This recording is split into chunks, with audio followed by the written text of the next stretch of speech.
Assalamu alaikum everyone. Dear students, today we shall study about living organisms and energy production. In this point, we will study how energy is produced. For that, we should first understand about the respiration. So what is respiration? In short, respiration is the process of release of energy from assimilated food. Respiration occurs at two different levels. Number one, body level respiration, and second, cellular respiration. In body level respiration, there is an exchange of gases like oxygen and carbon dioxide between body and surrounding. In short, we call it breathing, which involves inhalation and exhalation. Next is cellular level respiration. Depending upon the availability of oxygen, cellular respiration are of two types. Number one, aerobic respiration, and second, anaerobic respiration. In aerobic respiration, foodstuff we eat are oxidized with oxygen. And in anaerobic respiration, the foodstuff we eat are oxidized without oxygen.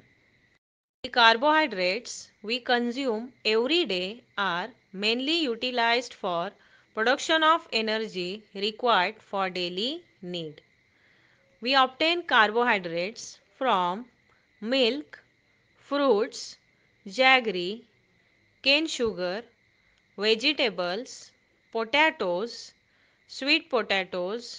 sweet meats, and cereals like wheat, maize, ragi, jawar, millet, rice, etc. We get 4 kilocalorie of energy per gram of carbohydrates. In cellular respiration, the 6 carbon atom glucose is oxidized within the cell to release energy. Then what actually the oxidation is? In oxidation of glucose, here glucose loses electrons and hydrogens, and in second reaction it is shown that how energy is produced. When glucose is reacts with oxygen, a chemical reaction takes place. From that, 6 carbon dioxide and 6 water molecules are released with energy compound ATP.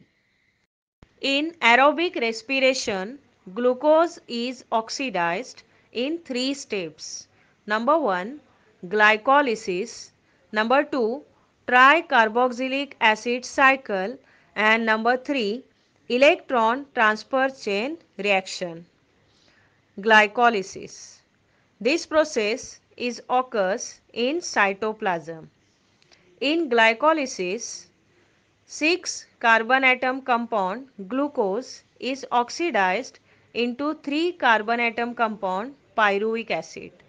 In this oxidation, 2 molecules of each of pyruvic acid, NADH2, ATP and water are formed. Pyruvic acid is then transformed into acetyl coenzyme A. During this process, 2 molecules of NADH2 and 2 molecules of carbon dioxide are released. Process of glycolysis was discovered by 3 scientists. Number 1, Gustav Ambeden.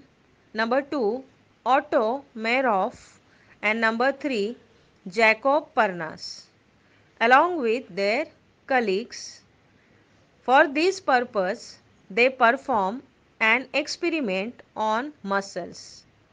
Hence, glycolysis is also called as EMP pathway, means Ambeden Meyerhof Parnas pathway. Second step is tricarboxylic acid cycle.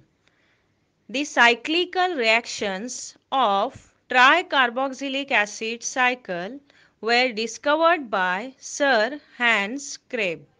Hence, this cyclical process is also called as Krebs cycle.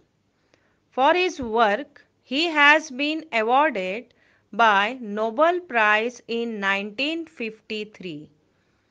Acetyl coenzyme A, which was formed in glycolysis process in cytoplasm, is then entered in mitochondria, where the cyclic chain of reactions called tricarboxylic acid cycle is operated on it. Acetyl part of acetyl coenzyme A is then completely oxidized. In this process, the molecules like carbon dioxide, water, NADH2 and FADH2 are derived. Third step is electron transfer chain reaction. After completing TCA cycle, electron transfer chain reaction is started. Molecules like NADH2 and FADH2, which are obtained from TCA cycle, participate in electron transfer chain reaction. 3 molecules of ATP are formed from each NADH2 and 2 molecules of ATP are formed from each FADH2. Along with this ATP, water molecule is also formed. In this way, glucose is completely oxidized in aerobic respiration and molecules of carbon dioxide and water are produced along with energy. Thus, 38 molecules of ATP are formed in aerobic respiration. Let us see ATP. What is ATP? The full form of ATP is adenosine triphosphate. ATP is an energy-rich compound. Energy is stored in the bond by which phosphate groups are attached to each other. ATP is triphosphate molecules formed from adenosine ribonucleosides. It means each ATP contains 3 phosphate molecules. In this reaction, we can see ATP is triphosphate molecules in which 3 phosphate molecules are present which are attached by energy bond. It also has pentose sugar like adenine and ribose. When our body need energy, one of the phosphate molecule from these are broken down. This separated molecule has energy which we can utilize to fulfill our energy needs.